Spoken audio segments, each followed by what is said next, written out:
우리 교재 안 가져오시. 저 뒤에 교재 한 번 안 가져오시면 주시고.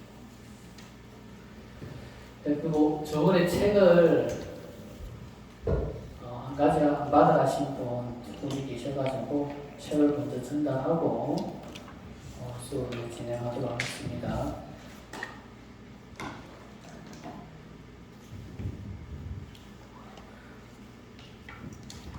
이 조술래 보사님.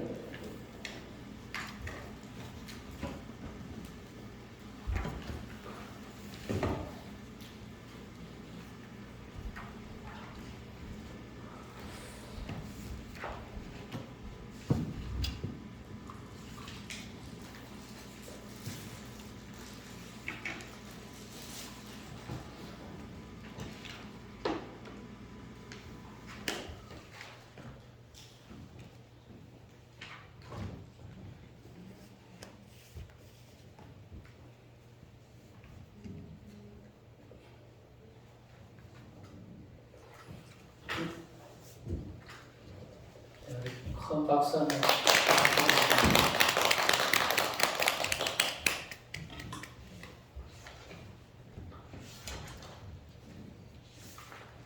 이 손태훈 보살님.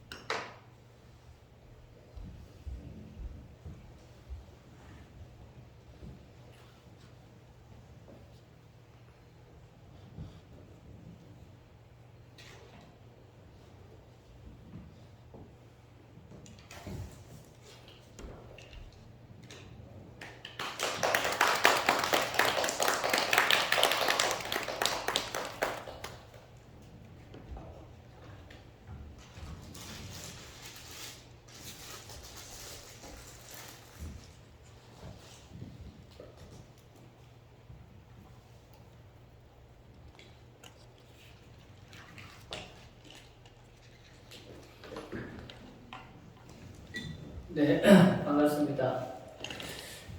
저번 주에 이어서 오늘 이어서 강의를 시작하도록 하겠습니다. 저번에 10페이지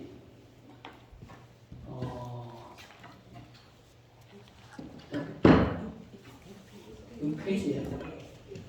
10페이지 아니었어요?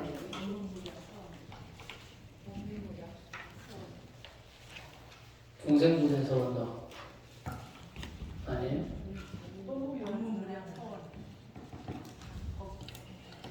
공공무량 서원학입니까?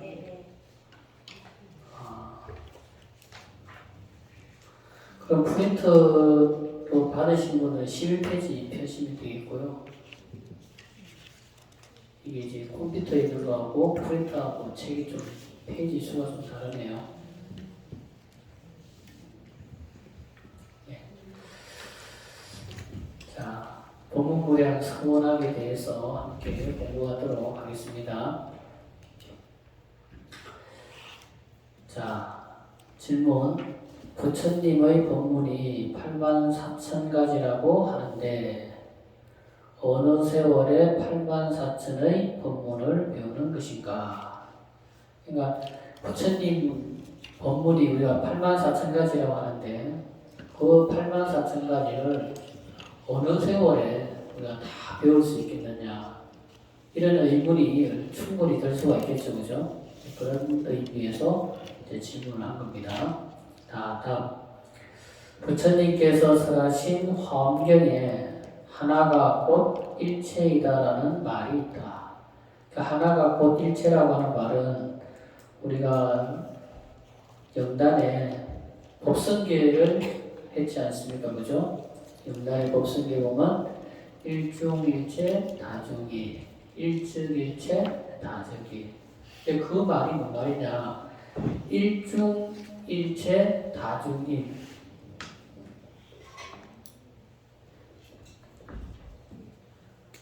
그러니까 일중일체 다중이 일증일체. 하나 가운데 일중일체가 뭡니까? 하나 가운데 일체가 다 들어있다는 말이거든요. 하나 가운데 일체가 다 들어있다. 일적일체, 하나가 곧 일체다 이 말이거든요.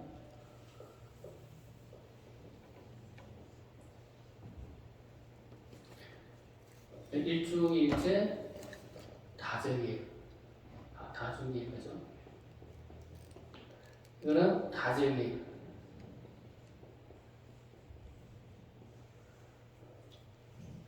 그러니까 이 말은 하나 가운데 일체가 다 있고 또 하나가 그대로가 일체다 이 말입니다. 그러면 이 의미에 의해서 우리가 부처님 말씀을 배운다라고 한다면 그죠? 이 말은 하나 속에 일체가 모두 포함되어 있다는 말이다. 그러니까 우리가 지금 배우고자 하는 지장경은 효와 경을 가르치는 경인데 이 지장보살님을 통해서 효경과 자비, 지혜, 실천을 모두 배울 수가 있다. 자, 효경의 본문 속에 자비, 지혜, 실천이 포함되어 있는데 관세음 보살과 같은 자비심이 없으면 진정한 효심과 공경심이 일어나지 않으며 자, 문수보살과 같은 지혜가 없으면 효경을 진실하게 이해할 수가 없으며 자, 보현보살과 같은 실천력이 없으면 끊임없는 효경을 실천할 수가 없는 것이다. 이처럼 지장경의 효심과 경심만 잘 배워도 일체의 모든 부분을 성취할 수가 있는 것이다. 그러니까 우리가 지장경의 주된 사상이 효와 경인데 우리가 생각할 때 지장경의 중심 사상이 효와 경이면 그러면 우리가 지장경을 통해서 배울 수 있는 것은 효와 경뿐이다라고 생각할 수가 있겠죠. 그렇잖아요, 그죠? 그런데 그렇지 않다라는 거죠. 처음에 뭐라고 했습니까? 하나가 곧 일체라고 했지 않습니까? 일중일체 다중이 일적일체 다적이. 그러면 효와 경 이 하나 속에 부처님의 가르침인 일체가 다 들어있는 거고, 그죠? 그리고 이 효경 그대로가 바로 84,000법문과 곧 그대로 뭡니까? 이어져 있다. 그렇기 때문에 우리가 이제 대승불교에 있어서 4대 신앙이라고 하면 관세음 보살님의 신앙, 그 다음에 지장의 신앙, 그리고 문수보살님의 신앙, 그리고 보현보살님의 신앙, 이 4대 신앙이 있단 말이죠. 그럼 이 4대 신앙이 상징하는 것은 무엇이냐? 관세음 보살님은 뭐라고요? 자, 크게 자비. 예, 자비. 지장보살님은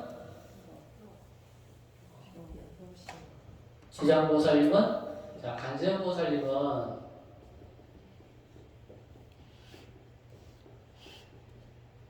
뭡니까? 자비잖아요, 그죠?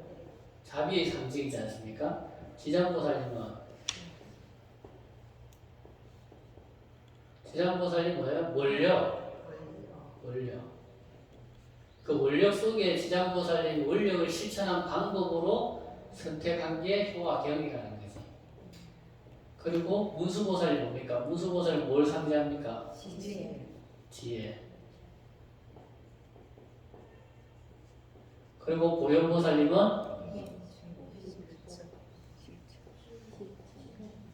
실천이잖아요, 그죠?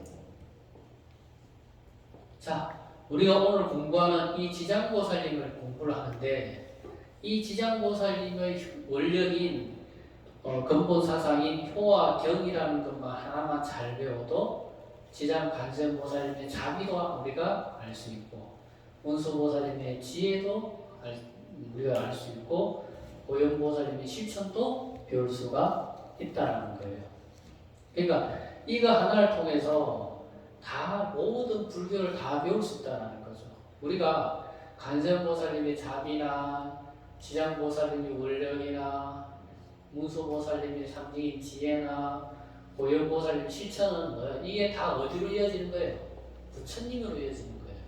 그러니까 부처님에게는 자비, 원력, 지혜, 실천이라고 하는 것이 하나가 다 이 부처님에게는 자비, 원력, 지혜, 실천이 다 있는 거고, 이 부처님에게 있는 자비, 원력, 지혜, 실천을 간접보살님이라고 하는 것으로 하나 나타난 거고, 그 다음에 지장보살님이라고 하는 분을 통해서 원력으로 나타난 거고, 그리고 문수보살님을 통해서 뭡니까? 지혜로서 나타난 거고, 고현보살님을 통해서 뭡니까? 실천으로 나타났다는 거지. 그럼 이 네 가지를 다 갖춰야 뭐라고 할 수 있다? 우리는 부처님이다, 이렇게 말할 수가 있는 거예요. 그 부처님 안에는 이 네 가지가 다 들어있는 거예요. 그죠? 그래서 이 지장보살님이 효경을 우리가 배워서 효경을 실천하는 데 있어서 가장 중요한 게 뭐다? 자비. 자비가 없으면 효와 경을 우리가 실천할 수가 없는 거예요. 우리가 부모에게 효도하는 거, 내가 자비심이 없으면 부모에게 효도를 할 수가 없어요. 내가 자비가 없으면 다른 사람을 내 부모님처럼 존중할 수가 없어요. 그러니까 내가 부모에게 효도를 하는 사람만이 내 부모 연대 비슷한 분을 보면서 내 부모를 생각하고 존중할 수가 있는 거예요. 그죠? 그리고 내 형제 자매들을 생각하고 나와 비슷한 또래 형제 자매들을 보고 같이 사랑할 수, 이게 뭡니까? 사랑으로서, 우애로서 이끌을 수가 있는 거예요. 그죠? 그러니까 근본적으로 효와 경이 잘 실천되려고 한다면 자비심이 항상 있어야 되는 거예요. 자비심이 없으면 효와 경이 끊임없는 실천이 될 수가 없는 거예요. 그럼 그 속에 지혜가 있으면 또 어찌 되느냐? 지혜가 왜 필요하느냐? 자비만 있으면 되지. 왜 지혜가 필요하냐? 이렇게 생각할 수가 있잖아요. 그죠? 그럼 지혜가 왜 필요하냐? 우리가 내 부모는 내 부모고 내 부모 또래의 분들을 내가 부모님처럼 존중할 수는 있죠. 존중해야 되는 거지. 내 부모가 아닌 분과 내 부모를 구분하지 못하면 혼동이 생기면 그것도 문제가 생기는 거예요. 그죠? 그러니까 그거는 무엇이 필요하냐? 지혜가 필요한 거예요. 내 부모가 있고 내 부모 또래의 어른이 계시면 우리가 순서를 따지면 어찌 돼? 내 부모를 먼저 챙기고 그 다음에 내 부모와 같은 어르신들을 챙기는 거지. 뭐 내 부모나 이 부모나 똑같다 생각해서 내 부모를 뒤로 하고 다른 사람을 우선으로 한다거나 이러면 안 되겠죠. 그렇지 않습니까? 그건 지혜로서 잘 구분해야 되고 지혜로서 잘 선호를 잘 선택을 해서 내가 순서를 정해서 효와 경을 실천해야 되는 거예요. 그러니까 지혜가 필요한 거예요. 그리고 고현보살님과 같은 끊임없는 실천이 필요한 거예요. 마음만, 자비심이라고 하는 마음은 있지만 실천이 부족한 사람들도 있잖아요. 내 부모를 사랑하고 내 부모를 존중하고 하는 마음은 늘 있는데, 그 자비심은 있는데 그것을 실천을 잘 못하는 사람들도 있잖아요. 마음만 있고 생각만 있고 행은 항상 이렇게 넣는 사람들이 있단 말이죠. 그건 뭐가 필요합니까? 실천이 필요한 거죠. 그러니까 우리가 지장보살님의 효와 경이라고 하는 원력이라고 하는 것을 하나만 잘 배우고 이거 하나만 잘 이해하려고 하더라도 뭡니까? 자비도 알아야 되고 지혜도 알아야 되고 실천이라는 것도 알아야 되는 거죠. 알게 되는 거죠. 그러니까 하나를 통해서 일체를 다 배울 수가 있는 거라는 거죠. 그러니까 84,000가지 법문이라고 하더라도 내가 지장보살님의 원력을 통해서 효와 경이라는 것을 하나 제대로 배우면 다른 것도 다 쉽게 이해하고 쉽게 실천할 수가 있게 된다는 거죠. 그래서 84,000가지가 있다고 하더라도 효경이라는 것 하나에서 벗어나지 않는다. 이렇게 이해하시면 되겠습니다. 자, 넘어가서요. 다음은 이제 불토무상 서원성이다. 자, 질문. 위 없이 높고도 높은 불도를 어떻게 하면 이룰 수 있겠는가? 불도가 아무리 높다고 하지만 지장보살님처럼 본원을 세워서 끊임없이 정진한다면 언젠가는 곧 성부라고 말 것이다. 이 본원이 진심에서 일어난 본원이라고 한다면 본원의 의지에서 태어나고 죽고 하더라도 본원의 의지에서 수행하게 되는 것이다. 이처럼 청정한 마음에 본원만 세우면 될 뿐 언제 성불할 것인지에 대한 망상을 일으킬 필요가 없는 것이다. 본원이 바로 곧 성불이다. 그러니까 본원이라고 하는 것은 내가 이 금생에서만 세워서 실천하는 것이 아니고 본원이라고 하는 것은 금생에 세워서 세세생세 나고 죽고 하더라도 그 본원대로 내가 살아가는 것. 그러면 내 본원을 잃지 않고 내 본원대로만 실천하면 언제 성불할지에 대한 것은 걱정할 필요가 없는 거예요.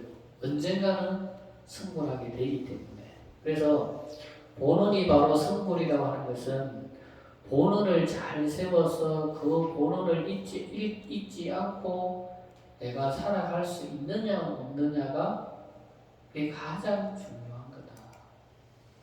그래서 여러분들 스스로의 본원을 늘 세워야 되는 거예요. 우리가 뭐 천일기도 할 때 기도방에 그죠? 천일기도 동참하신 분들이 모두가 천일기도를 잘 향하길 바라고 기도하시는 분들이 모두 소원성취하시기를 바랍니다. 하는 건 뭡니까? 그게 우리 천일기도에 동참한 사람들의 뭡니까? 공통된 본원인 거죠. 공통된 본원. 그 공통된 본원에서 그냥 자기 개개인의 뭡니까? 바람이나 소원이나 원을 더 보태면 되는 거예요. 더 보태면 되는 거예요. 그래서 본원이라고 하는 것은 가장 중요한 자기 삶의 근본으로 세워야 되는 거예요. 그러니까 힘든 일이 있고 어려운 일이 있고 어떤 일이 있다 하더라도 그 본원을 내가 잃지 않고 그 본원을 실천할 수 있도록 늘 자기 스스로 다짐하고 또 다짐하고 또 다짐하는 것, 그게 바로 본원이다. 이렇게 보시면 될 것 같습니다. 자, 이어서 마지막으로 지장보살 본원경이라고 할 때 경자를 설명하겠습니다. 그러니까 이제 지장보살 본원 이렇게 세 단락으로 설명을 했지 않습니까? 그죠? 그 마지막에 경이라는 글자에 대해서 이제 설명을 하겠다. 자, 경의 원어는 수다라라고 하는데 우리 뭡니까? 나무삿달마, 분다리카, 수더라 할 때 그 수더라가 이 수더라거든요. 그럼 수더라는 무슨 뜻이냐? 인도에서 부처님의 경전을 가지고 온 역경가들이 중국에서는 벌써 이미 성인의 말씀을 경이라고 사용하고 있는 것을 보고 그대로 경이라는 글자를 취한 것이다. 이 말은 뭐가 있냐면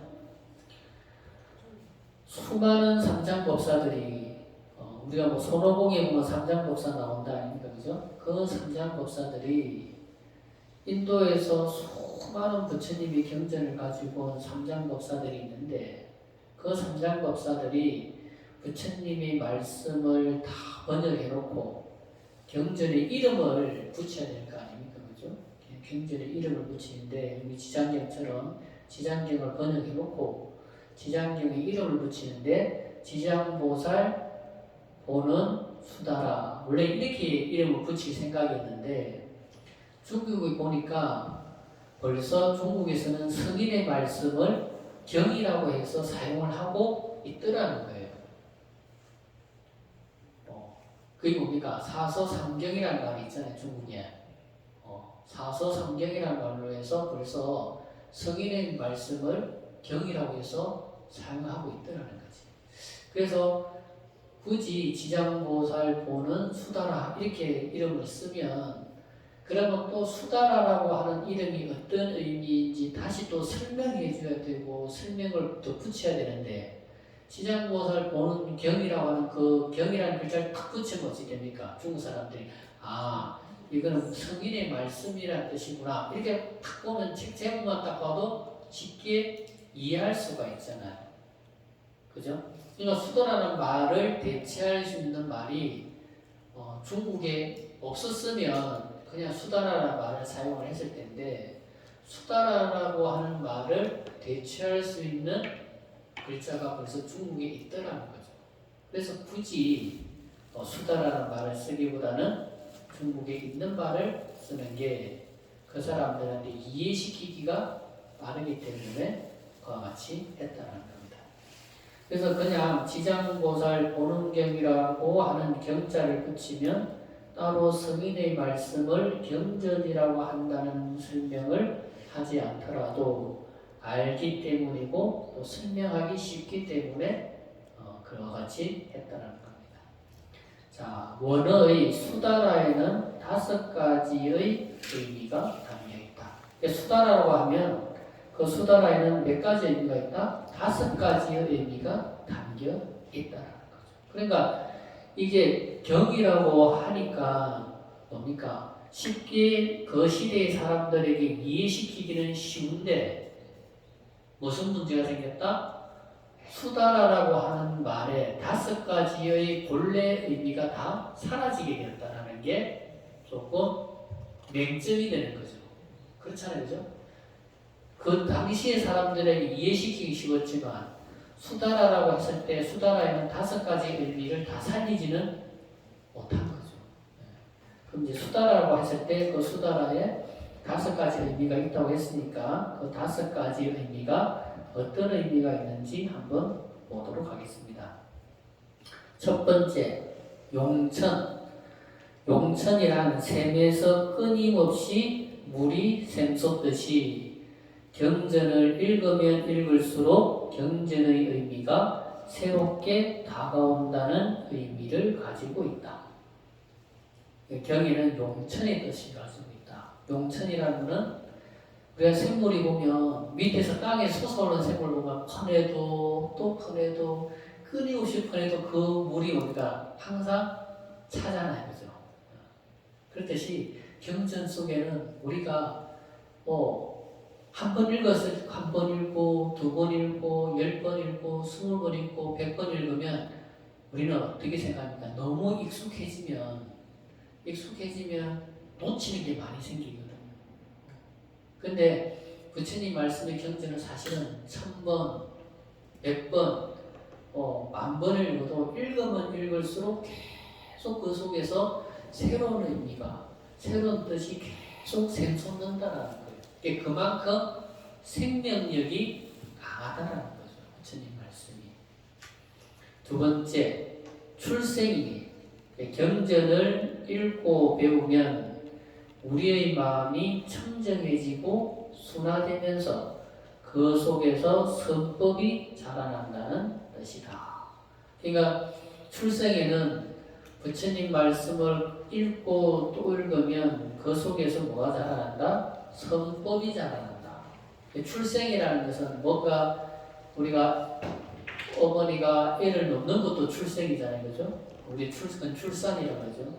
그러니까 출산, 이건 뭡니까? 뭔가 새로운 것을 계속 낳는 것을 뜻하는 거죠. 그러니까 새로운 의미가 계속 나오는 거예요. 선법이 계속 그 속에서 자라나는 거예요.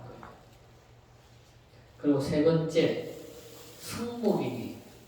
자, 성목이란 목수가 나무를 자를 때 사용하는 일명 목줄이라 생각하면 된다. 여러분 혹시 먹줄 보셨어요? 이쪽에 딱 박아놓고 이쪽에서 팽팽하게 당겨서 이렇게 탁 놓으면은 줄이 탁 꺼지잖아요, 그죠? 그걸 말하는 거예요, 먹줄. 다르게 말하면 자도 먹줄이죠, 그죠? 자를 때 먹줄을 쫙 끊는 거. 그런 것도 이제 먹줄이다 생각하시면 되겠습니다. 그러니까 이 줄을 잘 잡아 당겨야 반듯한 먹선이 나오고 그래야 목수가 반듯하게 나무를 재단할 수 있다. 경전이 바로 우리 인생의 표준으로 삼아야 한다는 말이다. 경전의 말씀에 의거할 때 무엇이 옳고 그른지를 알고 무엇이 삿된 것인지 바른 것인지 알 수 있으며 무엇이 참이고 거짓인지 알 수 있기 때문이다. 그러니까 경전은 뭐다? 우리 삶에 있어서 뭐라는 뜻이에요? 성국이라는 것은 우리 삶에 있어서 기준과 같다라는 거지. 기준. 성국이란 말을 다른 말로 바꾸면 우리 삶의 기준이다. 이렇게 생각하시면 돼요. 자, 불자들이 우리가 살아가는 불자로서 우리가 살아가면서 우리 기준은 뭐다? 경전인 거예요. 우리가 저 사람이 살짝이 돌았다, 저 사람이 뭐 어떻다 할 때 뭘 가지고 저 사람이 뭐 이상하다, 어떻다라고 이야기를 합니까? 네? 우리 세속에 비해서 세속에도 기준이라는 게 있잖아요, 그죠? 상식이라는 게 있잖아요. 일반적인 상식. 상식 바뀌면 저 사람 이상하다 그러고 상식 범위 안에 있으면 우리가 제정신이다 이렇게 이야기를 하잖아요, 그죠? 그게 뭡니까? 상식도 우리가 살아가는데 삶의 기준이에요. 그럼 그 상식도 뭡니까? 그 기준이 뭐가 되는 거예요? 그게 뭔가 상강오륜, 그죠? 상강오륜 같은 게 이게 말하자면 우리 삶의 기준이에요. 세속에서는. 그렇지만 불교에서는 우리 기준은 뭐다? 부처님 말씀하신 경전이 우리의 삶의 기준이 되는 거죠. 그러면 우리가 스님이 법문을 하거나 스님이 어떤 말씀을 하는데 그게 부처님 말씀과 무관한 이야기를 한다. 부처님 말씀과 관계없는 이야기를 한다. 그럼 뭐예요? 그거는 잘못된 거예요. 불교가 아닌 거지. 부처님 절에서 부처님 말씀과 무관한 이야기를 한다? 그러면 그 절은 모양만 절이지 정상적인 올바른 절이 아니에요. 올바른 전법을 가르치는 도량이 아닌 거예요. 왜? 우리 불자의 기준은 뭐다? 경전이 기준인 거예요. 경전. 우리 불자의 사실은 기준이라고 하면 사실은 계율은 뭐예요? 우리가 살아가는 데 가장 중요한 불자로서 살아가는 삶의 기준이 계율이라는 거예요. 이거는 형식이죠. 이거는 뭡니까? 형식이고 우리 삶의 틀을 말하는 거예요. 불자로서 어떻게 살아야 되는지에 대한 형식적인 틀을 말하는 거예요. 삼기의, 그죠? 그리고 5개, 그리고 우리가 보살계 수계식 때 받은 10중대계 48경구계 이런 것들이 불자로서 살아가는 삶의 규범을 정해놓은 게 계율이에요. 계율. 그리고 경전은 우리의 삶의 뭡니까? 정신, 우리 불자로 살아야 정신을 담는 말씀이에요. 그러니까 계율은 우리가 살아가는 말하고 행동하는 것에 대한 규범이라면 경전은 우리의 의식을 말하는 거예요. 의식. 불자로서 살아가야 의식. 그게 경전 속에 다 담겨 있는 거예요. 그러니까 불자가 올바른 절이다, 올바른 스님이다 기준을 정할 때 무엇으로 기준을 정한다? 자기 생각으로 정하는 것이 아니고 부처님 말씀으로서 기준을 삼아야 되는 거예요. 그러니까 우리가 부처님 경전을 배워야 되는 이유가 공부해야 되는 이유가 여기 있는 거예요. 자기가 배운 게 없고 아는 게 없으면 뭐가 올바른 불교인지 뭐가 불교가 아닌지를 자기가 구분하지 못하는 거예요. 그러면 나는 불자라고 하면서 무당절 찾아다니고 이상한 절 찾아다니면서 나는 불자라고 생각하는 사람들이 있게 되는 거죠. 그럼 올바른 불자는 아닌 거지. 왜? 자기 자신이 올바른 기준을 배운 적이 없고 올바른 기준에 대해서 생각해 본 적이 없기 때문에 올바른 불자로서의 삶을 살아가지 못하게 되는 거예요. 그러니까 이 5가지 의미 중에서 제일 중요한 게 어떻게 보면 승국이라는 의미가 가장 중요하다라고 생각할 수가 있다. 이렇게 생각하시면 되겠어요. 그리고 네 번째는 이제 현실한 환하게 숨기는 것이 없이 우리들 앞에 진리를 있는 그대로 보여준다는 뜻이다. 그러니까 부처님 말씀에는 비밀이 없다라는 거예요. 비밀이. 누구나 알고 싶고 배워서 알고 싶으면 누구나 배워서 알 수 있는 게 부처님 경전이고 말씀이지 부처님 말씀 속에 또 다른 은밀한 비밀한 의미가 담겨 있는 경우는 없다라는 거예요. 그러니까 있는 그대로 다 부처님은 다 우리에게 드러내 보여주셨고 숨기는 것 없이 우리들에게 다 말씀해 주셨고 우리들에게 다 가르쳐 주신 거예요. 그러니까 경전 다른 종교들하고 달리 부처님은 이렇게 명명백백하게 모든 진리를 있는 그대로 다 보여주셨다. 숨기는 것 없이.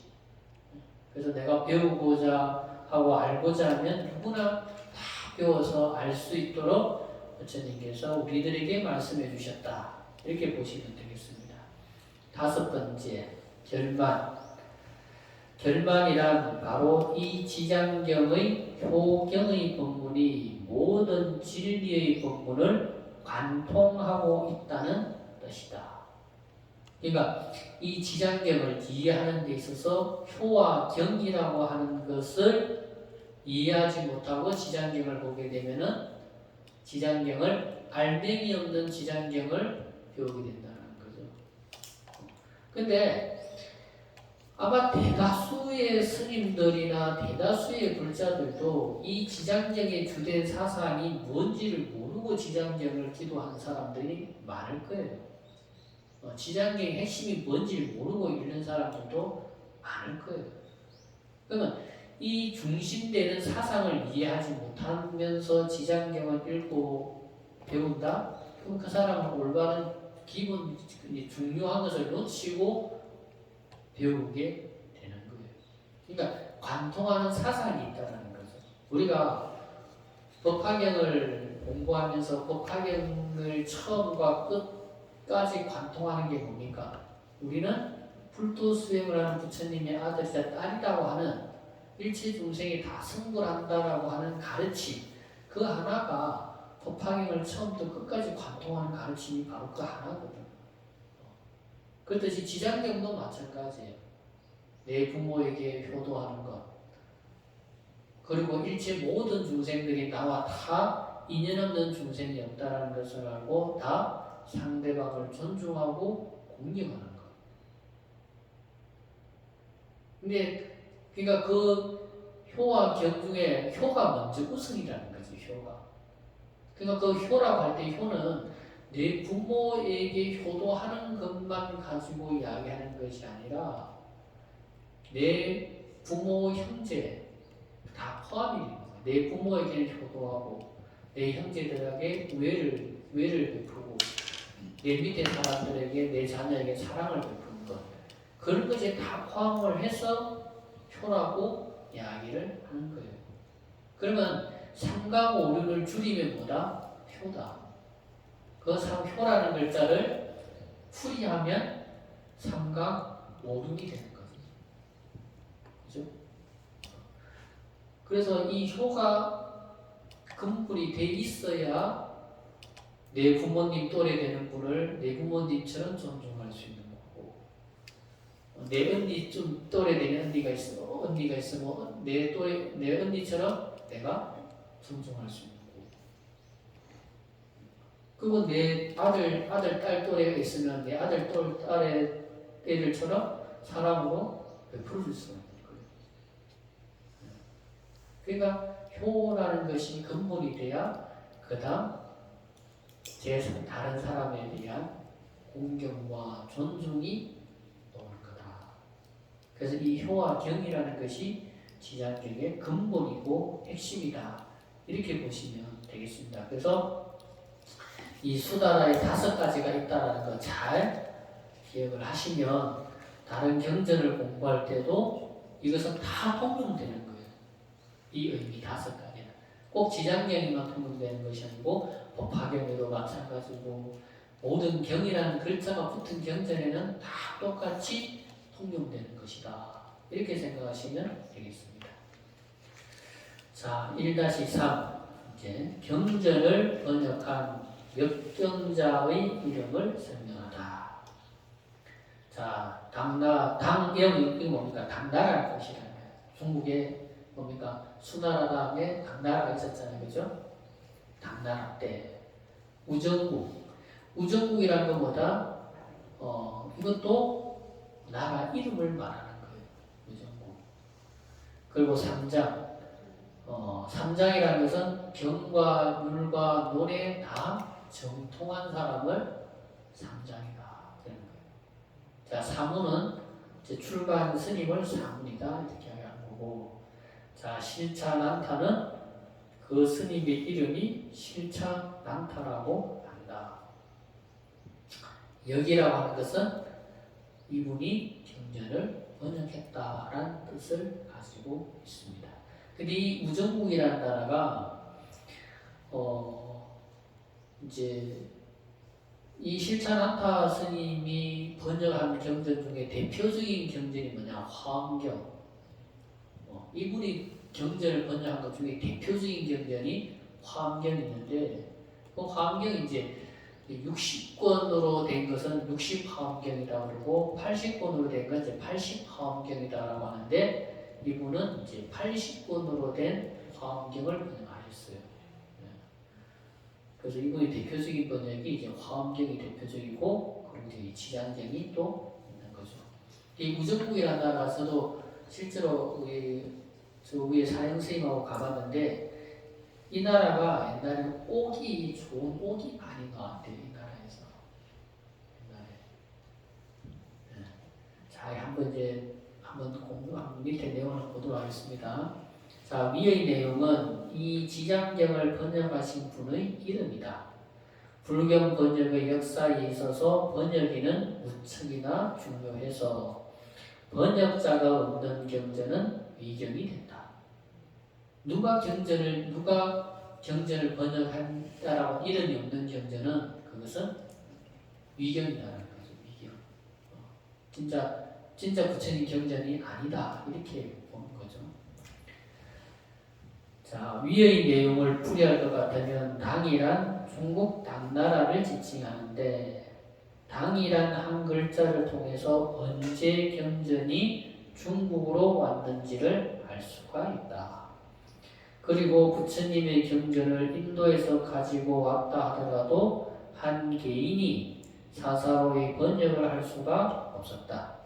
중국 역사에서 역경사업은 국책사업에 해당하는데, 역경의 설치와 운영에 대한 책임은 국가에서 했고, 각 역경원의 원장 역할은 그 경전을 가지고 온 삼장법사들이 했다. 그러니까 이 역경사업은 무슨 사업이다? 국책사업이었다. 나라에서 역경장을 만들어 가지고 국책사업으로서 한 게 바로 역경사업이라는 거예요. 그래서 이 역경사업은 혼자 개인이 한 경우는 없어요. 다 나라에서 주관해서 했고, 그리고 그렇게 번역한 경전들은 다 모아서 우리가 알고 있는 대장경이라고 하는 경전을 만들어서 그것을 보관을 했어요. 그러니까 우리나라에서 가장 내놓을 수 있는 게 이제 고려 8만 대장경이 있지 않습니까? 그죠? 그러면 대장경 속에 들어가 있는 경전이라고 하는 것은 믿을 수가 있는 거예요. 국가에서 검증되지 않은 경전은 대장경에 포함을 안 시키거든요. 나라에서 직접 그렇게 국책 사업을 해서 역경장이 있고 역경에 필요한 모든 사람들이 동원돼서 번역된 경전에 한해서만 장경을 만들 때 포함을 시킨 거예요. 그래서 대장경에 포함됐다는 것은 믿을 수 있다는 것을 우리가 생각하시면 되겠어요.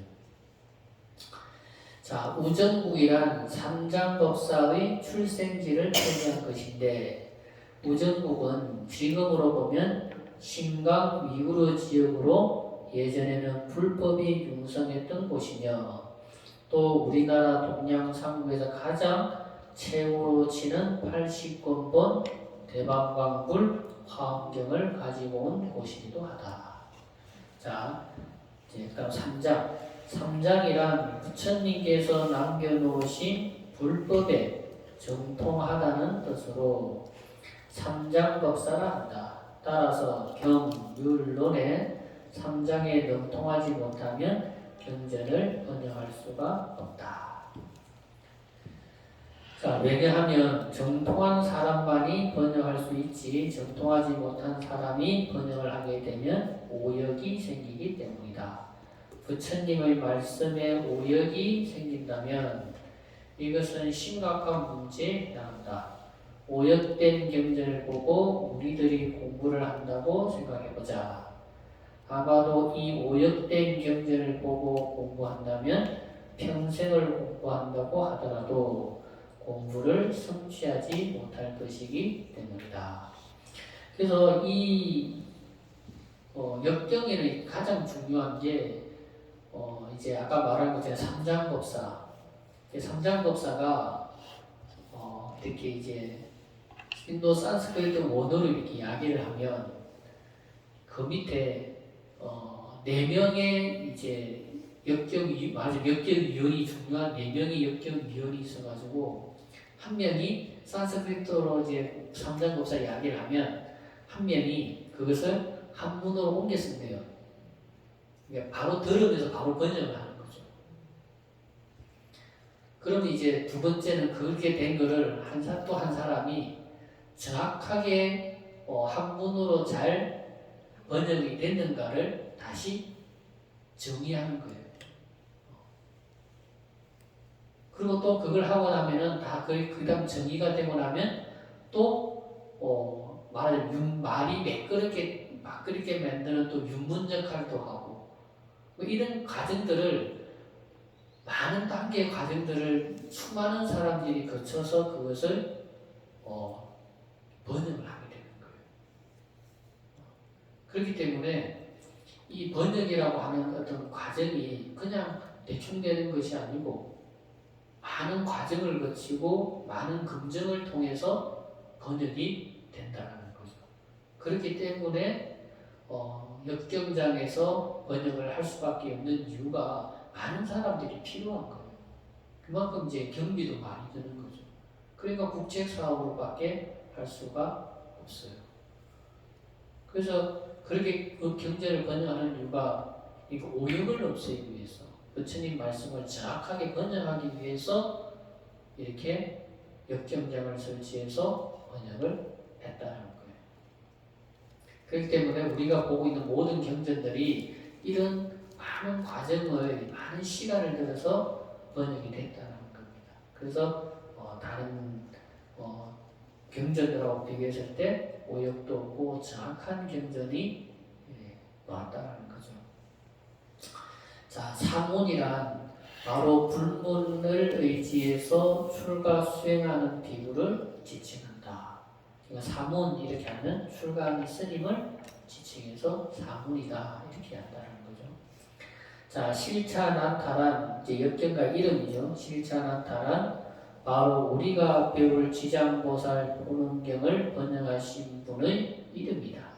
자, 실찬한타를 중국어로 번역하면 시학이라 하는데 시학이란 배우기를 좋아한다는 뜻이다. 그러니까 실찬한타를 중국말로 번역을 하면 기풀히 배울하. 그러니까 배우기를 좋아한다는 거죠. 배움을 좋아하더라. 그래서 희약이라는 이름으로 번역할 수가 있다. 자, 여기란 인도의 범어를 중국의 한문으로 번역을 하였다는 말이다.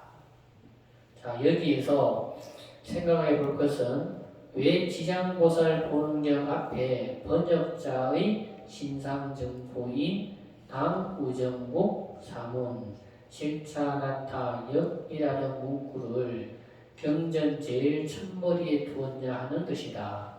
이것은 다름이 아니라 서역에서 천신만고의 괴로움을 이겨내고 부처님의 경전을 중국으로 가져와서 역장에서 번역해 주신 언덕이 없었다면 우리는 지금 이 지장경이라는 경전이 있는 줄도 모르고 살았을 것이고 또 수많은 악업을 지으며 살았을 것이다. 우리가 지장경을 번역해 주신 은혜를 잊지 않고 보답하기 위해서 첫머리에 역자의 이름을 붙여놓은 것이다. 항상 경전을 독송할 때나 공부할 때 이분의 은혜에 감사하기 위해서이다. 그래서 원래는 경전을 읽을 때 꼭 이제 역경자의 이름을 같이 사실은 읽어줘야 된다라고 사실은 이야기를 해요. 사실 우리가 지장경 읽는다 그러면 지장보살 보는경, 다음 우정목 사문, 실찬한타, 이렇게 읽어줘야 된다는 거죠. 그러니까 우리가 곱하기 읽을 때도 사실은 구마라지 역이라고 사실은 읽어주면 좋은데 이제 복잡해지니까 그냥 이제 묘음연화경, 서품, 방편품 이렇게 읽지만 사실은 역경자의 이름도 사실은 읽어줄 필요가 있다. 그러니까 우리가 공부하는 경전이 누가 번역한 경전인지도 모르면 이 천신만고의 그 괴로움을 이겨내고 부처님 말씀을 가져와서 번역해 준 사람의 공로를 잊어버리는 거잖아요. 그죠? 그러니까, 우리 돌아가신 철옹 스님 말씀에 사람은 다 알아주는 것으로 산다. 이렇게 말씀을 하셨다고 하는데, 그러니까 이제 그 사람의 공로를 잊지 않고 알아준다는 거죠. 네. 그래서 꼭 경전을 읽을 때 역경자의 이름도 아주 중요하게 보는 이유가 여기에 있다. 이렇게 생각하시면 되겠습니다. 우리 한 10분 쉬었다가 이어서 다시 3시에 이어서 공부를 하도록 하겠습니다.